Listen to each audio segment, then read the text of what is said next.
अस्सलाम वालेकुम। आज आपके साथ मैं बहुत ज़बरदस्त रेसिपी शेयर करने लगी हूँ जिसके लिए मैंने ली है हरी प्याज। तो इसका ग्रीन वाला पार्ट ये रहा और वाइट वाला पार्ट मैंने काट के रखा हुआ है। वो मैंने क्यों ऐसा किया है बताऊँगी आपको। और मैंने लिए 5 टमाटर और मैंने लिया है पुदीना। ये पुदीने की एक पूरी गड्ढी है और इसके साथ ही मैंने लिया हरा धनिया। हरे धनिया की भी पूरी एक गड्ढी है जिसमें से मोटी वाली जो डंडी थी वो मैंने निकाल दी है, लेकिन ये बारीक वाली डंडी और ये इस तरह पत्तियाँ मैं इस्तेमाल करूँगी क्योंकि इसकी जो बारीक डंडी होती है उसमें बहुत फ्लेवर होता है। और साथ मैंने लिए लीमू। तो ये चीज़ें ली हैं और इसके साथ और मैंने क्या कुछ लिया है और इसमें हम यूज़ करेंगे हरी मिर्चें। तो हरी मिर्चें मैंने ले ली हैं 7 से 8 और ये है थोड़ी सी अदरक जिसे मैंने छोटे पीस में कर लिया है। और ये रहा हरी प्याज का वाइट वाला पार्ट। तो ग्रीन पार्ट ये रहा और वाइट पार्ट मैंने अलग किया हुआ है। तो ये है ग्रीन और ये है वाइट। और इसके साथ मैंने लिए हैं लहसुन। लहसुन के 20 से 25 जवे मैंने लिए हैं, ये भी रख लिए हैं। और ये एक बहुत ही इंपॉर्टेंट चीज़ ये है अनारदाना। इसके 2 बड़े चम्मच मैंने भर के ले लिए हैं।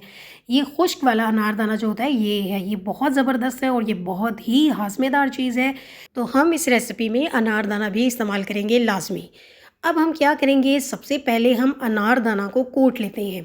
तो इसके लिए मैंने कूंडी डंडा ले लिया है क्योंकि अनारदाना जो है वो पिसा नहीं जाता अच्छे से और मुझे इसे पीसना भी नहीं है, इसे थोड़ा मुझे कुटा हुआ रखना है। थोड़ा बारीक बारीक जो इसके चंक्स होते हैं वो अच्छे लगते हैं, इसीलिए मैं इसे कूंडी डंडे में पीस रही हूँ। तो ये देखें, ये इस तरह से हो गया है। ये देखिए, ये इस तरह से मोटा मोटा कूटा जाता है। तो ये करना बहुत ज़रूरी है। तो सबसे पहले हम अनारदाना को ही पीस के एक साइड पे रख लेंगे। तो अब हम ले लेते हैं कटिंग बोर्ड और जितनी भी सब्जियां हमने ली हैं उनको मोटा मोटा हम काट लेंगे, रफली हम चॉप करेंगे। हमें बहुत बारीक नहीं करना। तो उसके लिए सबसे पहले मैंने हरी प्याज का वाइट वाला पार्ट लिया है और इसे मैं इस तरह मोटा मोटा ही काट लूँगी। बिल्कुल बारीक करने की मुझे ज़रूरत नहीं है, बस इस तरह से मैं काट लूँगी। और इसके बाद फिर मैं दूसरी चीज़ें जो हैं वो भी आपको दिखाती हूँ कि ये सारी सब्जियाँ जो हम पहले काट के रखेंगे। हरी प्याज के इतने ज़्यादा फ़ायदे हैं कि आपको पता ही अंदाज़ा ही नहीं है ये कितनी ज़्यादा सेहत के लिए अच्छी है। तो आजकल मार्केट में हरा प्याज बहुत ज़्यादा आया हुआ है, तो इसकी मुख्तलिफ़ रेसिपीज़ भी बनती हैं। तो आप ये ज़रूर बना के रखिएगा। ये रेसिपी इतनी ज़बरदस्त है कि जब भी आप खाना बनाएं उसके साथ आप ये भी खाएं तो एकदम वो सारा खाना जितना भी है वो हज़म हो जाएगा। इसलिए मैंने इसमें ऐसी सारी चीज़ें इस्तेमाल की हैं। तो अब मैं हरी मिर्चों को भी काट के रख रही हूँ। ये भी छोटी छोटी कर लेंगे, तो इसे भी बहुत बारीक करने की वैसे ज़रूरत नहीं है, लेकिन बस थोड़े छोटे पीस कर लेंगे।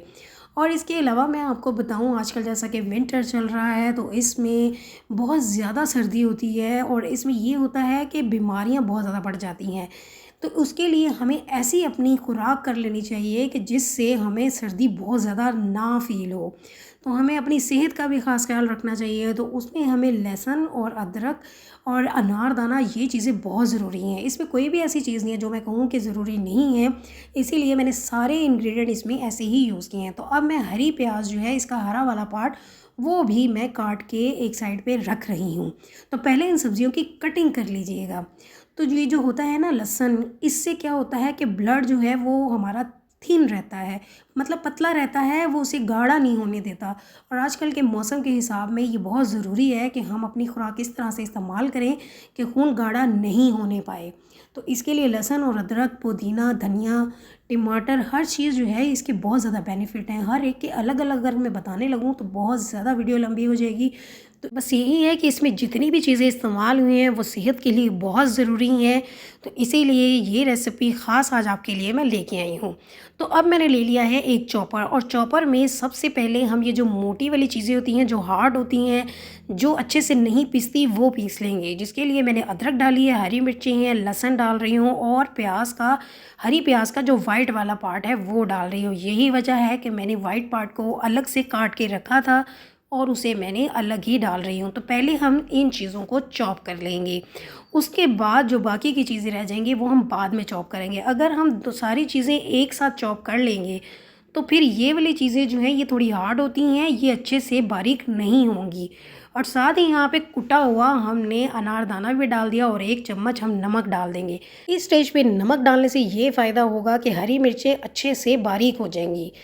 और अब हम इसे चॉप करेंगे। तो मैं सिर्फ 1 मिनट के लिए चॉपर चलाऊँगी और इसे मैं चॉप कर लूँगी।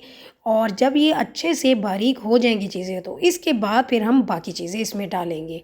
तो देख लेते हैं क्या ये चॉप हो गई हैं या नहीं। तो ये देखें ये कितने अच्छे से चॉप हो चुकी हैं, बिल्कुल बारीक हो गई हैं, इसीलिए हमने पहले इन्हीं को कर लिया। ये देखिए। तो अब हम इसमें बाकी चीज़ें डालते हैं। तो अब मैं हरी प्याज का जो हरा वाला पार्ट है वो डाल रही हूँ। अब क्वांटिटी की अगर मैं बात करूँ तो आपको हरी प्याज जो है ये थोड़ी सी लेनी है, पूरा बंच नहीं डाल देना, थोड़ा सा डालिएगा। और इसमें साथ हम टमाटर भी डाल देंगे और यहीं पे ही बाकी चीज़ें जो हैं वो भी हम डाल देंगे, जिसमें धनिया और पुदीना भी रह गया है वो भी हम डाल देंगे। इन चीज़ों की इतनी मज़ेदार सी ये चटनी बनती है। ये चटनी बना के आपने सेव कर लेनी है, फ्रिज में रख दें और ये आराम से आपका काफ़ी टाइम गुजर जाएगा। इसलिए मैं भी आज ज़्यादा क्वांटिटी में ही बना रही हूँ। इसके बाद इस चटनी को हमने करना क्या है, तो मैं इसके बाद इसको एक स्पेशल एक तड़का भी लगाऊंगी, तो वो भी आज आपको मैं बताऊंगी। तो पहले हम इन सारी चीज़ों को अच्छे से चॉप कर लेंगे। तो इसे बारीक आपने पीसना नहीं है, चॉप करना है, ये आप ख़ास ख्याल रखिएगा। बिल्कुल पेस्ट नहीं बना देना, इसके छोटे छोटे चंक्स रहने चाहिए, उसी से ये चटनी मज़े की लगती है। तो ये देखें कितनी ज़बरदस्त चटनी तैयार हुई है। तो कितनी जल्दी हमने ये बना ली। बस आपने सारी सब्जियां जो हैं वो इकट्ठी करनी है और उन्हें काटना है, उसके बाद चॉपर में अच्छे से चॉप कर लेना है। तो अब मैं आपको बताती हूँ इसको हम तड़का कैसे लगाएंगे। तो तड़का लगाने के लिए पैन में मैं डाल रही हूँ 2 चम्मच देसी घी। तो देसी घी का ही इस्तेमाल कीजिएगा, क्योंकि देसी घी जो है ये बहुत ज़्यादा हेल्दी होता है। लेकिन अगर आपके पास देसी घी ना हो तो फिर आप बटर ले लें, लेकिन ऑयल में ये तड़का ना लगाइएगा। तो बस इसका तड़का बहुत ही सिंपल सा है। आपने क्या करना है, जैसे ही देसी घी मेल्ट होगा तो इसमें हमने ये जो चटनी अभी तैयार की है ये सारी हम डाल देंगे और इसके बाद इसे हम पकने देंगे। बस इसे आपने 3 से 4 मिनट तक पकाना है। इसमें थोड़ा सा कच्चापन है सब्जियों का, तो वो हमने बस दूर करना है, इसीलिए ये बना रही हूँ। वैसे ये स्टेप ऑप्शनल है, आप अगर बग़ैर तड़का लगाए भी इस चटनी को खाएंगे तो बहुत मज़ेदार लगती है और बहुत ज़्यादा हेल्दी भी है।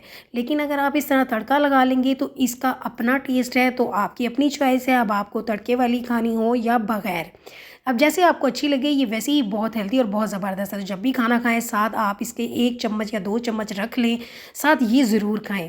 तो इससे जो है ये आपको बहुत फ़ायदा होगा, इससे खून गाढ़ा नहीं होगा, पतला रहेगा।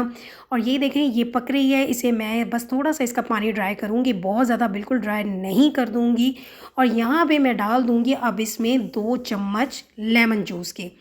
इससे क्या होगा कि ये चटनी हम ज़्यादा देर तक इस्तेमाल कर सकते हैं, ख़राब नहीं होगी।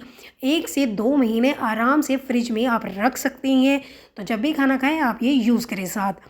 तो 5 मिनट हो गए हैं इस चटनी को पकते हुए, बस इससे ज़्यादा मैं इसे कुक नहीं करूँगी। अब मैं इसे थोड़ा ठंडा कर लूँगी और इसके बाद अब मैं इसे डाल रही हूँ कंटेनर में। मज़ीद ये यहाँ भी ठंडी हो जाएगी, वैसे ठंडी हो चुकी थी, बस थोड़ी सी ही गर्म थी। तो ये मैं इसमें डाल के रख दूँगी तो हो जाएगी ठंडी। तो ये देखें ये कितनी ज़बरदस्त चटनी बनी है, तो बहुत ही हेल्दी है। तो आपने मेरी ये रेसिपी ज़रूर ट्राई करनी है। रेसिपी अच्छी लगे तो अपने फ्रेंड्स और फैमिली में ज़रूर शेयर कीजिएगा।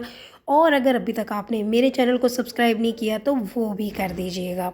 और मुझे ज़रूर बताइएगा कि आपको मेरी ये रेसिपी कैसी लगी। तो इसके साथ ही हम फिर मिलेंगे एक और नई रेसिपी में। अल्लाह हाफिज़।